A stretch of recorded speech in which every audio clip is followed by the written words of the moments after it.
Good morning, students. We were discussing chapter 4 heat. In the previous video, we have discussed more than half part of the chapter, and today we are going to discuss the remaining chapter.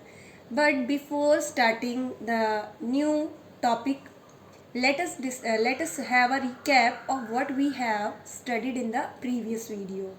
So first of all, what is heat? Heat क्या होता है? Heat is a form of energy and it always flow from a body at a high temperatures toward the body at a low temperature. So what is heat? Heat is a form of energy that flows from a body at high temperature towards a body at low temperature, or you can say heat flows from high temperature towards the low temperature. जो second term हमारी आती है वो इस chapter में वो temperature है. ठीक है, व्हाट इज़ टेम्परेचर? टेम्परेचर को आप कैसे डिफाइन करोगे कि कोई चीज़ कितनी गर्म है या ठंडी है, इसको बताना, that is called temperature. Temperature इसका मेज़र होता है. Temperature is the measure of degree of hotness और कोल्डनेस ऑफ एन ऑब्जेक्ट. कोई ऑब्जेक्ट कितना हॉट या कोल्ड है, ये जो डिफ्रेंशिएट करता है, ये जो मेज़रमेंट है, इसी को हम टेम्परेचर कहते हैं. आई होप टेम्परेचर टर्म आपको क्लियर है. It is the measure of degree of hotness और coldness of an object. Right. So student, जब भी आप किसी चीज़ को हीट एनर्जी प्रोवाइड करते हैं तो हीट एनर्जी से बहुत सारे चेंजेस आते हैं. राइट.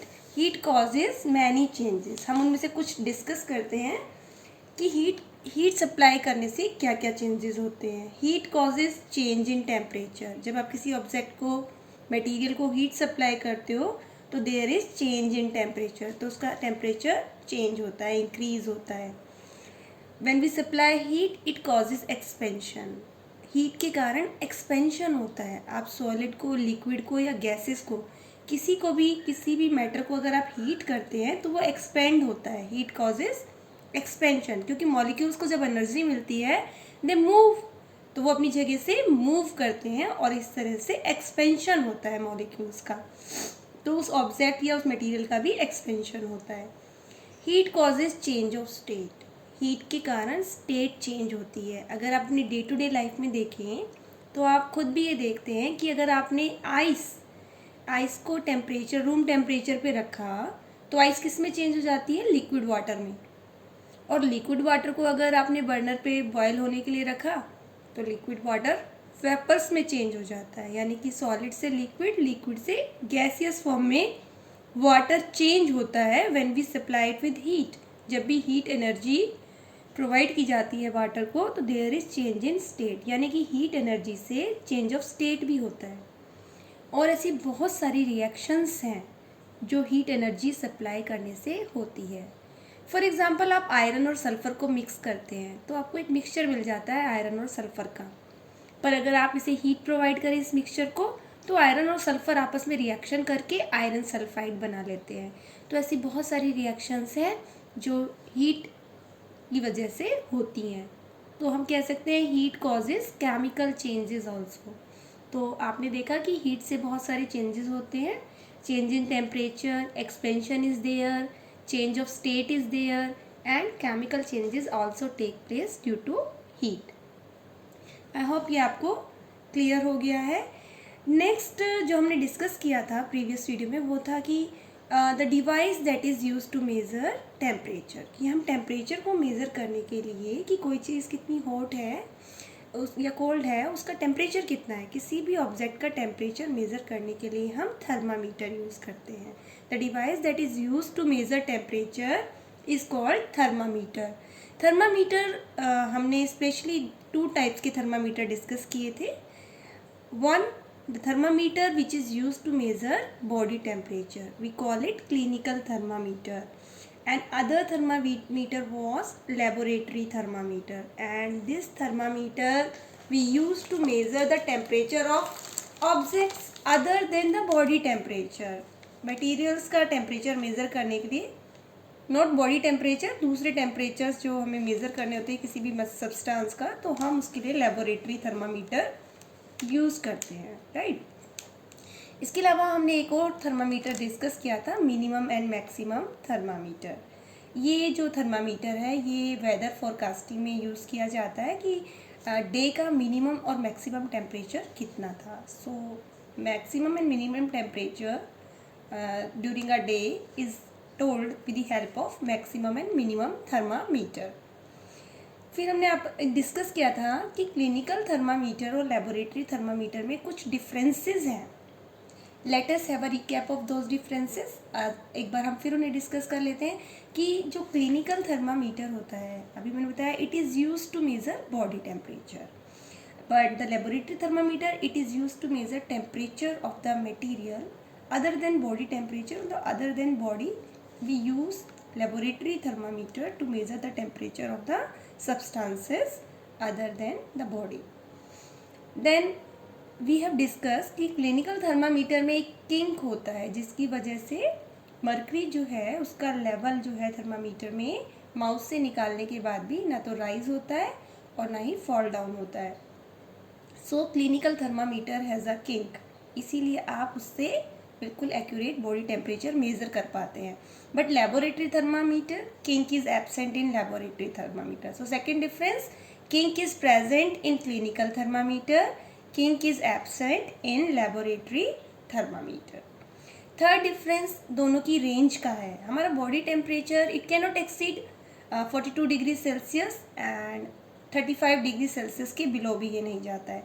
तो क्लिनिकल थर्मामीटर की जो रेंज है जो उस पर मेंशन है that is 35 degree Celsius to 42 degree Celsius, जबकि लेबोरेटरी थर्मामीटर की रेंज है -10 degree Celsius to 110 degree Celsius. यानी आप उससे ज़्यादा टेम्परेचर आप मेज़र कर सकते हो. -10 से लेकर 110 डिग्री सेल्सियस तक टेम्परेचर हम लेबोरेटरी थर्मामीटर में मेज़र कर सकते हैं. और क्लिनिकल थर्मामीटर उसकी रेंज है 35 डिग्री टू 42 डिग्री सेल्सियस, क्योंकि हमारा बॉडी टेम्परेचर कभी भी 35 डिग्री से बिलो नहीं होता और ना ही 42 डिग्री के अबाव होता है. So these were the differences between major differences between clinical and laboratory thermometer. But when we use laboratory thermometer or any thermometer, we have to take certain precaution. हमें कुछ precautions लेनी पड़ती है. Like thermometer should be washed before and after use. Thermometer को हमेशा wash करके use करना चाहिए. और क्लिनिकल थर्मामीटर उसमें तो किंक होता है, so we give jerk before using it. हम उसे झटके से उसे झटका देते हैं, जर्क देते हैं यूज़ करने से पहले, ताकि मर्करी जो है नीचे आ जाए. ठीक है. थर्मामीटर डेलिकेट होता है. Thermometer is delicate and should be handle with care to avoid breakage. ठीक है. थर्मामीटर क्योंकि डेलिकेट है, ग्लास का बना हुआ है, it should be handle with care ताकि वो टूटे नहीं. It should not be held by the bulb while reading the temperature. आप कभी भी थर्मामीटर से जब रीडिंग लेते हैं तो आपको बल्ब को टच नहीं करना है. You should not hold it by the bulb. आपको उसे बल्ब से नहीं पकड़ना है. उसका जो बल्ब होता है it should be kept upright not tilted. जब भी आप लेबोरेटरी थर्मामीटर को यूज़ करें तो वो सीधा होना चाहिए, टेढ़ा नहीं होना चाहिए. और उसका जो बल्ब है it should be completely surrounded by the substance whose temperature is to be measured. While using a laboratory thermometer, bulb should be completely surrounded by the substance whose temperature is being measured. जिस भी substance का आप temperature measure कर रहे हो उसमें उसका bulb dip होना चाहिए. आपने थर्मामीटर के डायग्राम्स ड्रॉ करे हैं, उसमें आपने बल्ब रिप्रेजेंट भी किया है. सो आई होप आपको क्लियर है. While reading the thermometer, जब भी आप थर्मामीटर में से रीडिंग करें, when you are using laboratory thermometer, the level of mercury should be at the same level as the eyes. तो मर्करी का लेवल और आपकी आइज आमने सामने होने चाहिए. So these were the certain precautions that you have to take while measuring temperature through the thermometer. हाँ, हमने ये भी डिस्कस किया था कि टेम्परेचर डिग्री सेल्सियस या फ़ारेनहाइट दोनों में ही मेज़र किया जा सकता है. टेम्परेचर की यूनिट डिग्री सेल्सियस और फ़ारेनहाइट और केल्विन तीनों ही होती हैं. ठीक है. केल्विन एसआई यूनिट होती है टेम्परेचर की. स्टैंडर्ड यूनिट हमने किसको रखा है? टेम्परेचर की स्टैंडर्ड यूनिट केल्विन है. ठीक है. और वैसे टेम्परेचर को डिग्री सेल्सियस और फ़ारेनहाइट में भी मेज़र किया जाता है. राइट. हमारा normal body temperature 37 degree Celsius होता है और फ़ारेनहाइट में आप कह सकते हैं 98.6 डिग्री फ़ारेनहाइट होता है. इसी तरह से आपने कहा था कि क्लिनिकल थर्मामीटर की जो रेंज है 35 degree Celsius to 42 degree Celsius होता है। अगर आप इसी को फ़ारेनहाइट में कहें तो 94 degree Fahrenheit to 108 degree Fahrenheit. हम सेल्सियस को फ़ारेनहाइट में कन्वर्ट कर सकते हैं by the formula F is equal to N/5C+32, यानी कि जो भी आपको सेल्सियस में टेम्परेचर गिवन है उसे आप 9 से मल्टीप्लाई कीजिए, 5 से डिवाइड कीजिए and then you will add 32 in that, तो आपको जो फ़ारेनहाइट में आपका टेम्परेचर है वो मिल जाएगा। ठीक है, so we have discuss in online class also, मैंने आपको फार्मूला एक्सप्लेन भी किया था ऑनलाइन क्लास में। Now the next topic which we are going to discuss is mode of transfer of heat, कि हीट का जो मोड ऑफ ट्रांसफ़र है, कि हीट हमने अभी कहा था कि हीट हमेशा हाई टेम्परेचर से लो टेम्परेचर की तरफ फ्लो करती है। तो ये किस तरह से फ्लो करती है? बाय 3 वेज, 3 तरीके हैं। There are 3 mode of transfer of heat: conduction, convection and radiation. I have written the spelling on the board, you can see, right. अब हम एक बार दोबारा से इन्हें डिस्कस करेंगे कि कंडक्शन क्या है, कन्वेक्शन क्या है, रेडिएशन क्या है। Conduction, the process of transfer of heat in which heat travels from molecule to molecule. ये मैंने आपको बताया था कि हीट एक मॉलिक्यूल से दूसरे मॉलिक्यूल के पास ट्रांसफ़र होती है from the hot to cold and without any movement of the molecule themself. Molecules अपनी जगह से एक्चुअली मूव नहीं करते हैं, मॉलिक्यूल्स बिना मूव करे ही अपनी जगह से ही हीट को ट्रांसफ़र करते हैं। So the process of transfer of heat in which heat travels from molecule to molecule, from the hot to cold end without any movement of the molecules themselves. Without the actual movement of molecules, heat is transferred from molecule to molecule. मैंने आपको एक activity, एक example देके भी समझाया था कि suppose मैं चाहती हूँ कि एक बच्चा जो लास्ट बेंच पे बैठा है उस तक चॉकलेट पहुँचे, तो मैं फर्स्ट बेंचर को देती हूँ, फर्स्ट सेकंड को देता है, सेकंड थर्ड को, फोर्थ को, इस तरह से उस तक चॉकलेट पहुँच जाती है। यानी कि बच्चे अपनी सीट से मूव भी नहीं करते और जहाँ मुझे चॉकलेट पहुँचानी थी वो वहाँ तक पहुँच गई है। सो कंडक्शन में ऐसा ही होता है दैट हीट इज़ ट्रांसफ़र, ठीक है, from molecule to molecule, from the hot to cold and without any movement of the molecules from their place. I hope conduction आपको क्लियर है। इट अकर्स इन सॉलिड, ये solid में होता है। आपको पता है सॉलिड के molecules they are tightly packed, ठीक है, इसलिए मॉलिक्यूल्स अपनी जगह से मूव नहीं करते और वो हीट को ट्रांसफ़र करते हैं bye conduction in solid. Now the next is convection. Liquid और गैसेस के मॉलिक्यूल्स अपनी जगह से मूव कर सकते हैं, तो लिक्विड और गैसेस में जो है कन्वेक्शन होता है। The process of transfer of heat in which the heated molecule of a liquid or gas themselves move to carry heat from the hot to the cold end। समझे? Convection जो होता है उसमें हीटेड मॉलिक्यूल, चाहे वो liquid के हैं या गैस के हैं, वो खुद मूव करते हैं और हीट को कैरी करते हैं from hot to the cold end. मैंने आपको ये एक्सप्लेन किया था कि जैसे कि आपने कोई बीकर में लिक्विड ले लिया, लाइक वाटर ले लिया, और आप उसे जो है हीट प्रोवाइड कर रहे हैं। आपने एक बर्नर लिया, उसके ऊपर बीकर रखा, बीकर से में आपने पानी लिया, तो आप देखते हैं नीचे से जो हीट, सबसे पहले जो बॉटम के मॉलिक्यूल्स हैं they will get heated up, ठीक है, they will absorb the heat energy and they will move upward, और धीरे धीरे कंप्लीट जो बीकर का वाटर है वो गर्म हो जाएगा। तो मॉलिक्यूल खुद मूव करते हैं, they carry the heat from the hot to the cold end in convection. So convection take place in liquid and gases. I am explaining again.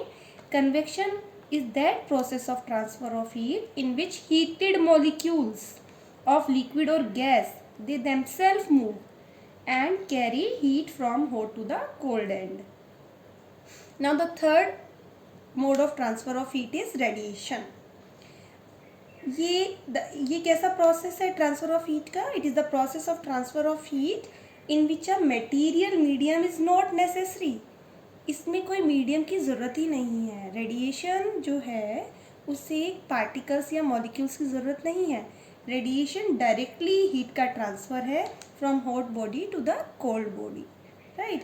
Radiation is the process of transfer of heat in which a material medium is not necessary, is not required, वो है तब भी कोई problem नहीं है, और medium नहीं है तब भी कोई प्रॉब्लम नहीं है। Radiation is the transfer of heat directly from the hot body to the cold body. Direct hot body से कोल्ड बॉडी के पास हीट का ट्रांसफर होता है without any medium. No medium is required in radiation. Medium समझते हैं कि अभी तक हमने देखा कंडक्शन सॉलिड्स में होता है, तो सॉलिड के मॉलिक्यूल्स मीडियम रहे। कन्वेक्शन लिक्विड और गैसेस में होता है, तो यहाँ लिक्विड और गैस मीडियम का काम कर रहा है। लेकिन रेडिएशन में ना तो सॉलिड की ज़रूरत है ना लिक्विड, मतलब मीडियम की ज़रूरत ही नहीं है। रेडिएशन में डायरेक्टली बिना मीडियम के भी हीट का ट्रांसफ़र होता है।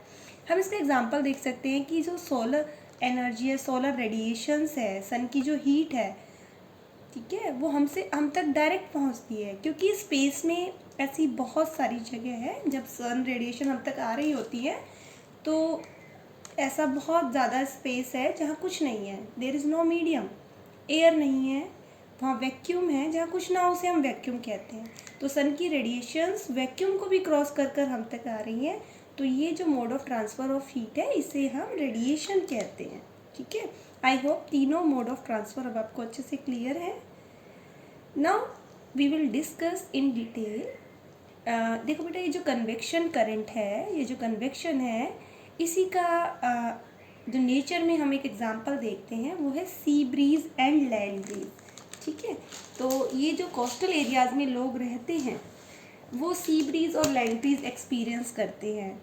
सी breeze during the day time and land breeze it blows at night in coastal areas. So इसमें कौन सा प्रोसेस इन्वॉल्व है? कन्वेक्शन इन्वॉल्व है।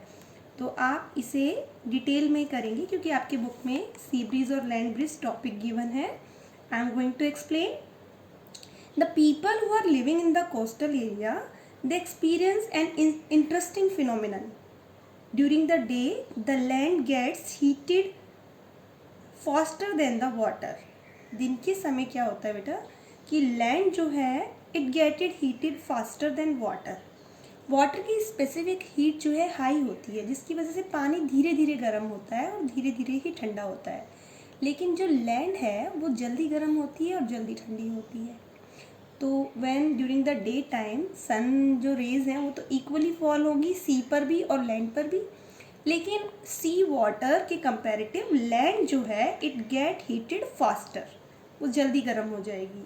So the air over the land become voter. तो लैंड के ऊपर का जो एयर है वो गर्म हो जाएगा as compare to the air about the sea. Air sea water के ऊपर भी है और लैंड के ऊपर भी है, बट लैंड जल्दी गर्म होगी तो लैंड के ऊपर का जो एयर है वो भी जल्दी गर्म हो जाएगा।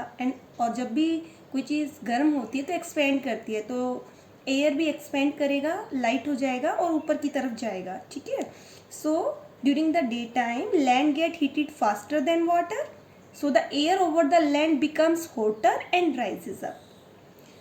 So the warm air from the land will move towards the sea. देखो बेटा, during the daytime land get heated faster than the water, air over the land become hotter and rises up. The cooler air from the sea rushes towards the land to take its place, right? And the warm air from the land moves towards the sea to complete the cycle. आप देख रहे हैं मैंने एक cycle बना रखी है कि दिन के समय जब लैंड का ऊपर का एयर गर्म होगा तो वो ऊपर की तरफ जाएगा और सी की तरफ टर्न हो जाएगा, और जो समुद्र से ठंडी हवा है, कूल एयर है, वो लैंड की तरफ मूव करेगी उस जगह को फिलअप करने के लिए।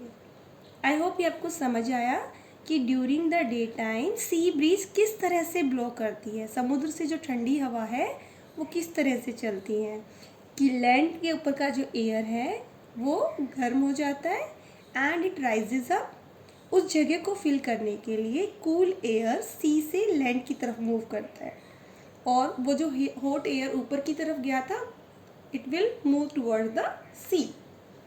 इन this way sea breeze take place during the day time. अब नाइट में क्या होगा कि उल्टा हो जाएगा, रिवर्स हो जाएगा प्रोसेस। किस तरह से कि जो लैंड है वो जो है as compare to sea water जल्दी ठंडी हो जाएगी। ठीक है, तो सी वाटर लैंड के कंपैरेटिवली गर्म है, so air about the sea it is warmer, वो ज़्यादा गर्म है लैंड के comparative. So the warm air about the sea rises up at night. रात के समय सी के ऊपर जो गर्म एयर है वो राइज करेगा, ऊपर की तरफ जाएगा. And to fill this space, और इस स्पेस को फिल करने के लिए the cool air will move towards the sea from land. ठंडी हवा लैंड से सी की तरफ चलेंगी, और जो हॉट एयर ऊपर की तरफ राइज हुआ है, वार्म एयर राइज हुआ है सी के ऊपर, वो लैंड की तरफ टर्न कर जाएगा. तो नाइट में मैंने आपको दिखाया है किस तरह से कूल एयर लैंड से सी की तरफ आ रहा है और हॉट एयर लैंड की तरफ जा रहा है. So in this way sea breeze and land breeze they are form in coastal areas, right. So I hope ये टॉपिक आपको क्लियर हो गया है कि किस तरह से लैंड ब्रीज और सी ब्रीज जो है कोस्टल एरियाज में फ्लो करती हैं, राइट. और अभी हमने डिस्कस किया था कंडक्शन सॉलिड में होता है, लेकिन बेटा सभी सॉलिड्स जो हैं गुड कंडक्टर नहीं होते, ठीक है. जो सॉलिड या जो भी मटेरियल हीट एनर्जी को फ्लो होने देते हैं, which allow the heat to flow through them, they are called conductors. ठीक है. The material through which heat can flow, they are called conductors. Like metals, copper, aluminum. So the metals, they are good conductor of heat. They allow the heat to pass through them. और second term है insulator. कुछ material ऐसे हैं जो heat को flow नहीं होने देते. They do not allow the heat to pass through them. We call them insulator. Like wood, plastic, rubber, these are insulator. These are bad conductor of heat. इसीलिए हम देखते हैं हमारे घरों में जो यूटेंसिल्स होते हैं वो मेटल्स के बने होते हैं, स्टील के, ठीक है, ब्रास के. तो यूटेंसिल्स जो हैं वो मेटल्स के बने हुए हैं because metal is the good conductor of heat, और इससे कुकिंग जो है इजी हो जाती है, राइट. लेकिन उनके जो हैंडल होते हैं वो रबर के, प्लास्टिक के या वुड के बने होते हैं. सॉरी, वुड या प्लास्टिक के बने होते हैं. ऐसा इसलिए होता है so that we can handle them without getting any burn. तो बिना जले हम इजीली कंटेनर को पकड़ सकते हैं क्योंकि प्लास्टिक और वुड जो है वो इंसुलेटर है and we will not get hurt. So this was all in the chapter. I hope chapter आपको क्लियर है. Still if you have any doubt you are free to ask in your doubts in your online class. Thank you. Have a nice day.